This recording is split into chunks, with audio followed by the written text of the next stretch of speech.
자, 한약이 갖는 윤리적 특성. 자, 이거는 난초인데요. 여러분이 잘 아시는 분이 그린 난초입니다. 추사 김정희. 추사 김정희. 이거는 만해의 그림인데 똑같은 정물화인데 이거에 비하면 이건 무슨 초등학생이 그린 것 같지 않습니까? 내가 그래도 당장 그릴 수 있을 것 같은데. 이게 왜 더 멋있는지 설명해 주실 수 있어요? 일단 정물화가 아니고요. 움직여요, 이건? 아니요, 정물화가 아니고 풍경화에 가깝지 않나 지금 생각이 듭니다. 이 두 그림 사이에는 동양과 서양이 갖는 중요한 인식론의 차이를 보여줍니다. 서양에서는 이 비린내가 나는 것 같지 않아요? 이 생선의 껍질마저도 너무나 자세하게 이 물질을 자세하게 표현했죠. 이것은 생선이고 이것은 유리잔도 딱 건드리면 깨질 것 같은 유리의 광택이라 너무나 이 물질을 잘 표현했죠. 서양 의학에서 여러분들한테 간이라고 얘기하는 것은 이런 물고기와 이런 물잔과 같은 간입니다. 그런데 동양 의학에서 한의학에서 우리가 간이다라고 하는 그 개념은 이 난초와 같은 개념입니다. 난초의 어떤 면이 보이시나요? 저는 이 난초가 가진 이 서슬시퍼런 날카로움과 그러면서도 확 휘어지지 않는 모습, 샤프함 이런 게 느껴져요. 만약 이 난초를 내가 있는 그대로 그렸다면 그런 느낌이 이만큼 살아올 수 있을까요? 이런 역동적인 느낌과 심지어 저는 고등학교, 대학을 졸업한 다음에 동양화를 배우러 다녔었어요. 여기에는 법칙이 있어요. 봉안을 그리고 그것을 깨는 또 난초를 그리고 글씨를 쓰듯이 여러분들이 한의학에서 간이라고 할 때는 물질적인 간보다는 훨씬 더 넓은 개념이고요. 또 어떤 부분에서는 물질적인 간을 표현하고 있지 않습니다. 마치 이 그림처럼 세세한 물질적인 것이 빠져 있죠. 이런 인식론의 차이는 의학에서도 똑같이 나타납니다. 그래서 그때 명문 질문을 하셨었잖아요. 예, 같은 대답을 드릴 수 있을 것 같아요. 그것은 신장이 절대 아닙니다. 그래서 제가 기는 개라는 말을 쓰는 거고요. 기운을 얘기해요. 난초의 기운을, 난초의 에너지를 이 그림을 통해서 저는 훨씬 더 잘 느낄 수 있기 때문에 동양화가 멋있는 면이 또 있는 것 같습니다. 무엇이 우월하다는 것이 아니라 서로 지향하는 바 그리고 생각하는 방식이 달랐던 거죠. 한번 느껴보십시오. 난초에서 느껴지는 우리가 간이라고 표현할 때 그것을 또 어떻게 받아들여야 할지. 난초가 갖는 기운처럼 간이 갖는 기운을 간이라고 표현한 거예요. 그러니까 내가 화내는 것도 간인 거예요. 같은 기운이니까. 자,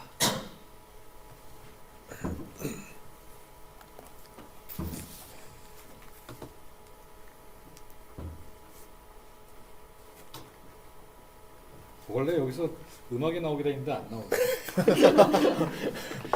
여기 뭐가 나오냐면 에릭 사티의 집노패디가 나오게 돼 있어요. 그래서 다 그 음악 아시죠? 근데 에릭 사티가 그 영지주의에 빠져 있어서 그가 작곡한 몇몇 노래들의 제목이 그노시즘, 그노시 뭐저쩌고 이렇게 됩니다.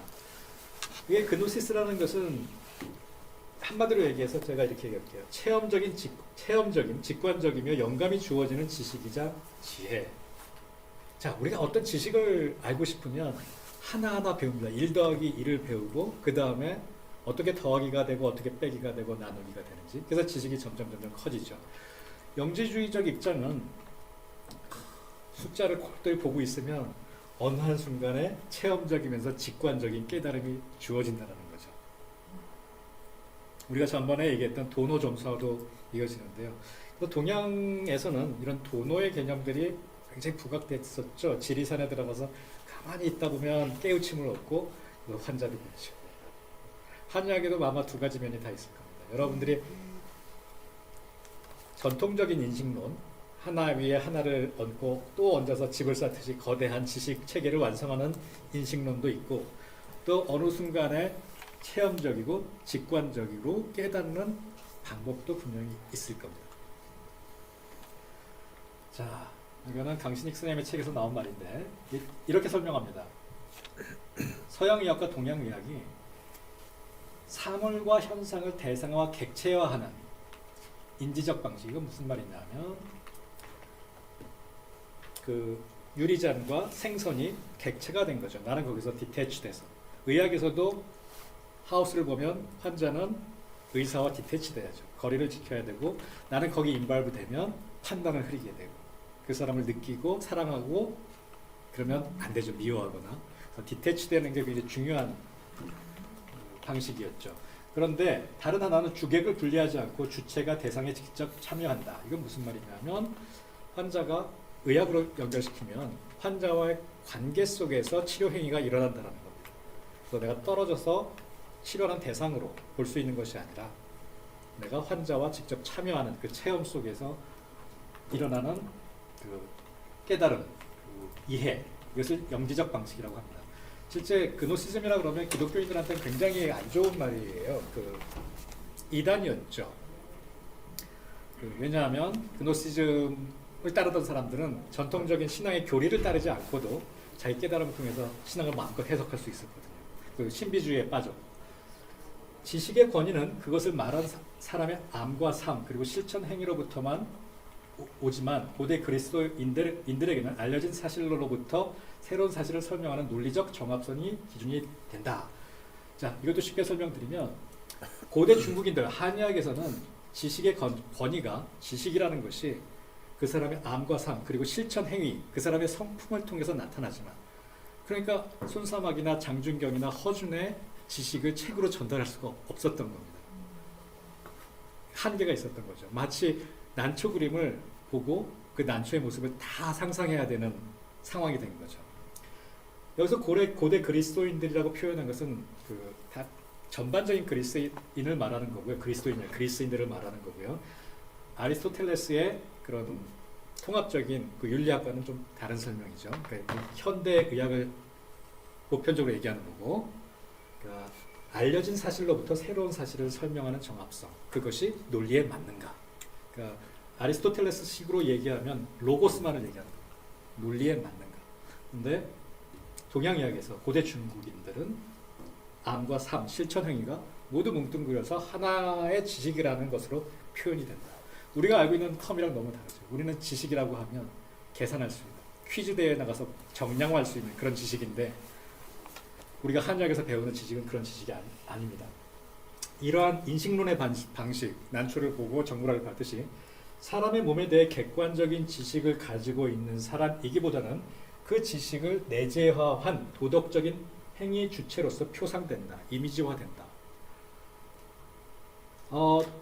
한의학을 하면서 여러분들이 높은 수준의 한의사가 되었을 때 저를 포함해서 객관적인 지식을 갖고 있는 것으로 평가되는 것 이상의 내재된 성품, 도덕성이 보여야 된다. 그리고 그것을 함양하는 것도 한의대 교육의 일부여야 된다는 사실입니다. 지식은 객관적으로 존재하는 어떤 것이 아니라 삶의 주체로부터 풍겨나오는 어떤 기운이다. 저한테 풍겨나오는지 모르겠어요. 그러면 다들 똑똑해 보긴 한다던데. 자, 합리성과 이성, 한의학과 근대의학. 합리성과 이성에 대해서 생각해 볼게요. 합리적이란 말의 반대말은 뭘까요? 비합리적. 그거 깰 게 없네요. 직관적, 감성적 이렇게도 얘기하죠. 마치 합리적이라는 것의 반대말은 모두 나쁜 것처럼 느껴지게 만들어 버렸습니다. 현대 사회가, 근대 사회가. 합리적인 반대말은 직관적인 거나 감성적인 걸 수도 있는데 비합리적인 것으로 나쁜 것으로 몰고 갔죠. 비이성적, 비감성적 사실 반대말일 수 있거든요. 이성과 감성이 반대잖아요. 비이성적이라고 하면 굉장히 나쁜 것수 있죠. 당신 비이성적이야 라고 하면 야, 싸우자 이런 얘기잖아요. 근데 당신 비감성적이야 해서 싸우자는 얘기고, 근데 비이성적인 것이 무조건 나쁘게 여겨지고 우뇌와 좌뇌에서도 우뇌 역할은 근대에 다 무시됐었다가 최근 들어서면서 굉장히 강조되고 있죠. 이게 현대에 일어나고 있는 변화죠. 또 이런 말, 이과 다 죽었으면 좋겠어. 이런 말 들어보셨어요? 네, 저는 들어보면서 인터넷 안 하는구나 다들. 게시판에 많이 나오는 말인데 이과 다 없었으면 좋겠어. 이렇게 너무 합리적으로만 설명하고 감성적인 면을 다 무시하면 하는 말입니다. 직관과 통찰의 합리성, 모순되죠. 이게 어떻게 직관과 통찰이 합리적일 수 있는가? 그런데 실제 동양의 전통의학 관점에서 보면 직관과 통찰의 인식론이 합리적일 수 있다는 겁니다. 난초가 실제 만화가 그린 정물화보다도 어쩌면 사물의 본질을 더 잘 표현하는 것일 수도 있다는 거죠. 우리가 간이라는 것을 실제 표상화할 수는 없지만 거기서 나오는 기운이나 설명들이 환자를 치료하는 데도 더 도움이 될 수 있다는 거죠. 자, 한약의 특성. 아까 했던 것을 제가 간추려봤어요. 천인합일. 이거 다 원론 시간에 배웠던 거 맞죠? 네, 이건 안 배웠어요. 아, 그래요? 이거 제일 처음 가서는 배웠던 것 같아요. 저 다닐 땐. 천인합일. 하늘과 사람이 다르지 않다는 얘기입니다. 그래서 한의학은 진단 과정에서도 맥을 보면 여름과 봄철의 맥이 달라요. 정상 기준. 우리는 이제 하나로 다 배웠지만 재미있는 예가 여러분들이 저처럼 피부가 안 좋은 사람은 장이 안 좋을까요? 아닌 경우도 너무 많아요. 피부가 엄청 좋은데 맨날 설사 여기 달고 다니는 사람도 있어요. 그런데 저 피부가 안 좋잖아요. 제가 술 먹고 그러면 더 안 좋아져요. 이건 확실해요. 무슨 말인지 알겠어요? 그 사람이 평소에 맥이 세한데 갑자기 조금 더 많이 뜨면 감기 걸린 거예요. 사람마다 다 다르단 말이에요. 이게 똑같이 세기로 그 사람을 재단할 수 없어요. 그리고 사시사철에 이게 더 달라요. 봄철에는 다 또 맥이 떠요. 그래서 동의보감에 보면 보중익기, 춘방, 보중익기, 서방, 여름에 쓰는 보중익기탕, 봄철에 쓰는 보중익기탕, 간모에 쓰는 게 다 다르게 나와 있어요. 이런 것들을 어려운 말로 종현관, 차별관이라고 하거든요. 하늘 자연의 변화를 떠나서 당신을 분리해서 판단할 수 없다는 얘기입니다. 사시사철의 변화, 그리고 기후, 그리고 위치, 천인합일 사상 때문에 한약이 되게 어려워져 버리죠. 그 다음에 전인적인 의학은 홀리스틱, 아까 물어봤던 거죠. 환자를 스피리추얼한 면까지 전부 다 케어해야 된다는 점이고요. 개인적인 의학, 테일러드 이런 특징들을 갖고 있습니다. 그렇죠? 굉장히 한약의 특징이 현대의 의학이 지향하는 부분들과 많이 맞아떨어지죠. 아이러니하게도 우리 한의사들은 이거를 내려놓고 있지만, 자, 한약에서 환자를 보는 관점, 고쳐야 될 기계가 아니라 내가 도와줘야 될 사람이다. 질병인가 사람인가? 사람, 동그라미 치시면 됩니다. 부분인가 전체인가? 동그라미 치시면 됩니다. 현대는 한의학도 되돌아가야 할 때입니다. 어디로? 인간 중심의 의학으로. 중의학 그리고 한의학이 걸어왔던 어쩌면 많은 어쩔 수밖에 없었다. 그때 사회상이 그럴 수밖에 없었거든요. 서양 의학과 비슷하게 만들어 나가야지만 환자한테도 이해시킬 수 있었고 적어도 여러분들을 교육하는 데는 또 편안한 수단이기 때문에. 근데 나중에는 여러분도 인간 중심의 의학으로 돌아가셔야 됩니다. 지금 배운 다음에 지식을 확장해야죠. 같음을 강조하는 근대 정신의 극복. 이거는 어떤 원칙, 같음, 고혈압 환자를 하나로 규정하는 행위, 암 환자를 규정해서 치료법을 정하는 행위, 이런 것으로부터 다름을 인정한 상태에서 보편성을 획득한다. 이것도 모순되는 말이죠. 다 각각의 다른데 그 중에 다름을 인정한 상태에서 그것을 아우르는 법칙을 발견하고 그렇게 치료에 활용한다라는 개념입니다. 자, 이것이 한약에서 여러분들이 앞으로 환자를 봐야 될 관점이에요. 자, 한약 관점에서 의료, 윤리학, 윤리의 지향점들입니다. 의사의 덕. 다시 아리스토텔레스로 돌아갑니다. 예방과 치료 그 이상, 그리고 아이러니하게도 예방과 치료 그 이상이 결국 치료로 연결된다. 관계없는 것이 아니라 전인적으로 환자를 반응했을 때 그것이 치료로 연결됩니다. 치료의 기술과 환자와의 관계, 영적 안내자로서의 균형. 자, 기술이 나왔죠. 엠프리컬 아트가 나왔고요. 관계, 릴레이션십이 나왔죠. 심지어는 영적 안내자까지 이 여러 가지 것들이 한의사로서 환자를 보는데 균형을 맞춰야 된다는 얘기예요. 기술과 안내자 어떻게 보면 배치되는 느낌이 있거든요. 근데 다음 시간에 배울 손사막 선생님이나 이재마 선생님이나 다 이 모든 것들을 환자한테 녹여내셨던 분들이죠. 특히 이재마 선생님 같은 경우는 윤리에 정말 obsessive한 분이셨고요. 의료 윤리는 실천론 외에 방법론에도 영향을 준다. 의료 윤리는 내가 어떻게 환자를 봐야 되는지 실제 기술적인 면에서까지 여러분들을 변화시킬 수 있습니다. 환자를 보는 실제적인 면, 그것들을 제가 좀 배웠습니다. 질병이 아닌 사람을 치료해야 한다. 치료자에서 안내자로서 그 기술을 가지고 환자를 고치는 것에서 영적인 안내자의 역할까지 해나가야 되는 것이 한약이 갖는 윤리적 특성이고 여러분들이 지향해야 될 부분입니다. 자, 여기 보이세요? 글씨가 혹시? 제가 늘 하던 얘기인데 저는 이거 처음 봤어요. 손사막 선생님이 이런 말을 했는지. 이 세상의 어리석은 사람들은 의료 처방을 3년 동안 읽고 나면 세상에서 치료하지 못할 병이 없다고 떠버린다. 그러나 3년간 실제 임상에서 병을 치료하고 나면 대부분의 처방이 효과가 없음을 알게 될 것이다. 이게 그 500년, 그 기원 후 500년, 그 옛날에 손사막 선생님이 하신 말씀인데 제가 늘 여기 한의대에서 강의하면서 했단 말이에요. 한의대를 졸업할 때쯤이면 제가 정말 잘 고치는 것 같아요. 여기서 2층에서 환자 보시면 여러분들 내가 신의 손이 아닌가 이런 생각이 들죠. 왜 다 낫지? 막 이런 생각이 들거든요. 일단 돈을 싸게 받기 때문에 잘 나아요. 기대치가 낮고 처음 하면 진짜 잘 나아요. 신기하게. 막 내가 친 놈은 다 낫는 것 같아. 그런 세월을 한 1년 못 보내게 됩니다. 그 다음에 여기 써 있는 것처럼 딱 한 3, 4년 지나게 되면 진짜 이런 얘기들을 참 많이 했어요. 후배들한테. 한약으로 되는 게 뭐 있나? 그리고 서양 의학에 대한 지식도 쌓여가면서 겁나는 것만 엄청 많아져요. 이거 진짜 되나? 낫나? 뭐 이런 생각 때 부딪힙니다. 그거를 밟고 넘어가셔야 돼요. 그 단계를 지나가셔야 돼요. 강호동이 이런 말을 했대. 가장 무서운 사람이 책 한 권만 읽은 사람이래요.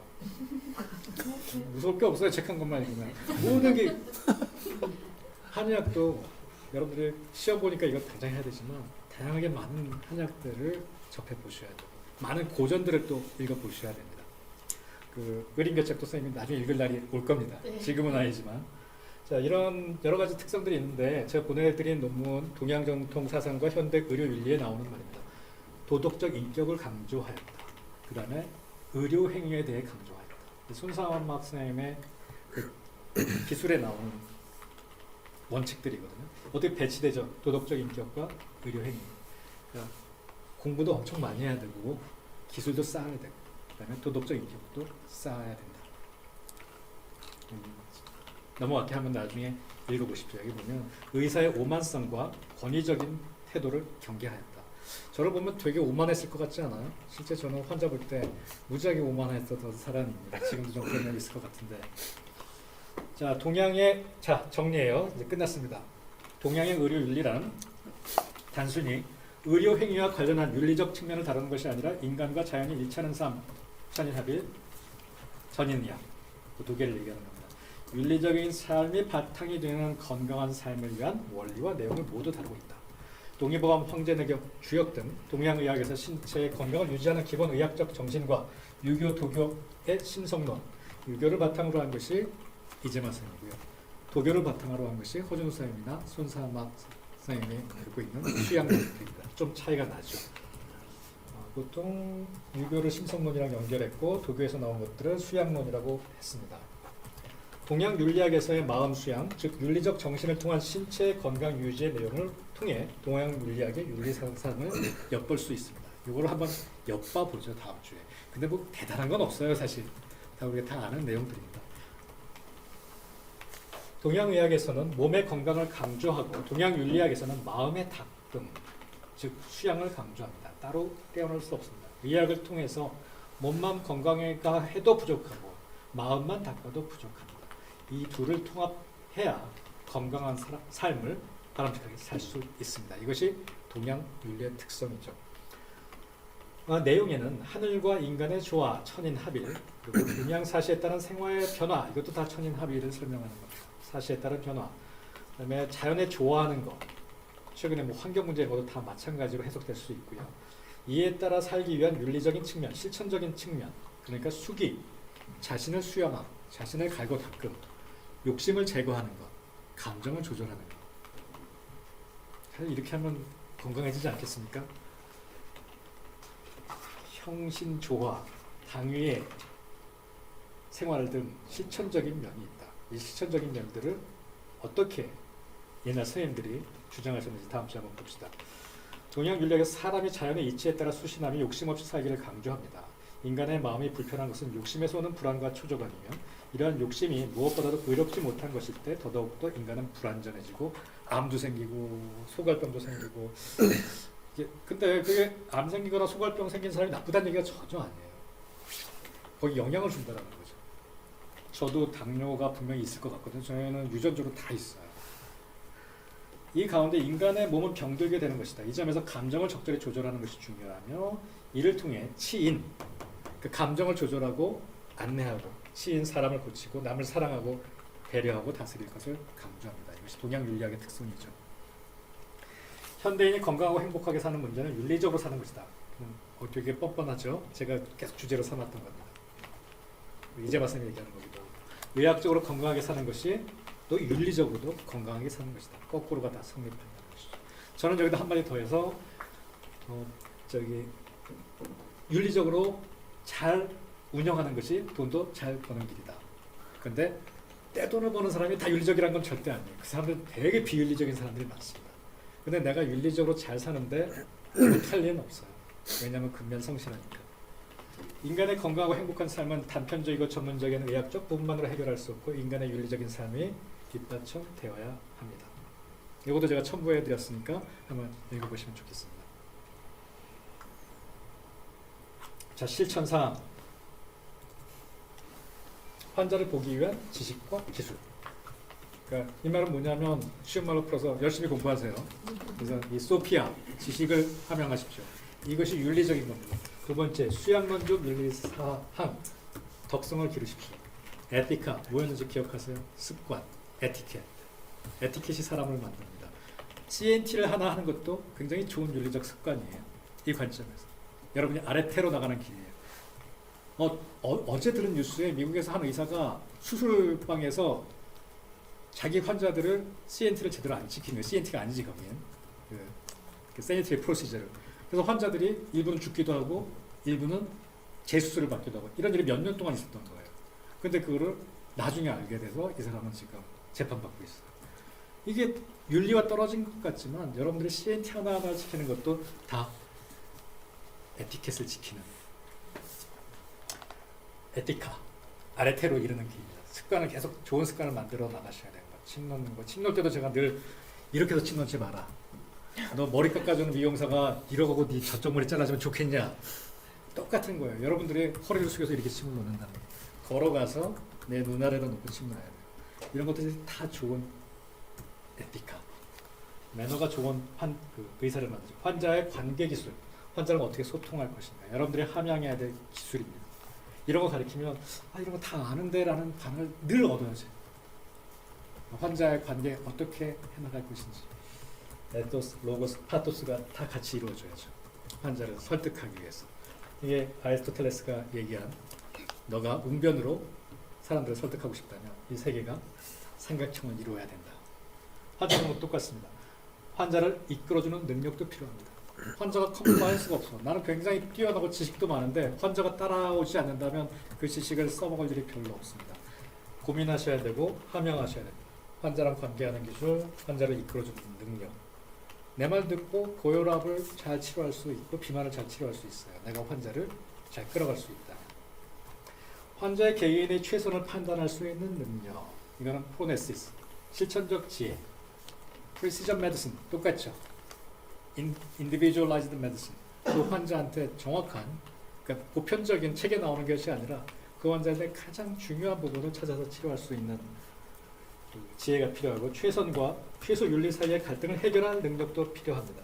프로네시스. 아까 최선을 찾아가는 과정이 계속 윤리적인 상대성을 낳을 수 있다고 했습니다. 그 말이 좀 어렵나요? 그러니까 내가 최선을 찾는다고 하면 굉장히 막 나중에 낙태도 막 되게 허용해야 되고 막 커지잖아요. 최소 윤리, 규범 사이에서 갈등을 해결할 수 있는 능력이 필요합니다. 역시 실천적 지혜가 필요하죠. 프로네시스가. 그 다음에 이런 윤리적 함양을 통해서 더 나은 치료를 할 수 있고요. 이런 사실을 허준 선생님은 동의보감 제일 첫 장에 이렇게 말씀하세요. 사람의 질병은 모두 불선 조섭, 조섭을 잘 하지 못하면서 생긴다. 수양을 우선으로 할 것이다. 수양, 기르고 기르는 것. 약석, 약은 한약이고 석은 뭐예요? 평석, 침이죠. 네. 평석이 침을 이르는 말입니다. 약과 침은 그 다음에 행할 것이다. 사람의 병은 다 몸을 거스르지 못해서 생기는 것이므로 먼저 수양을 잘 시켜서 병을 고치도록 하고 약과 침은 그보다 좀 떨어지는 거다. 이런 말로 동의보감을 시작하셨습니다. 해주세요. 더 훌륭한 한의사가 되겠죠. 또 쉽지 않은 길일 거라고 생각합니다.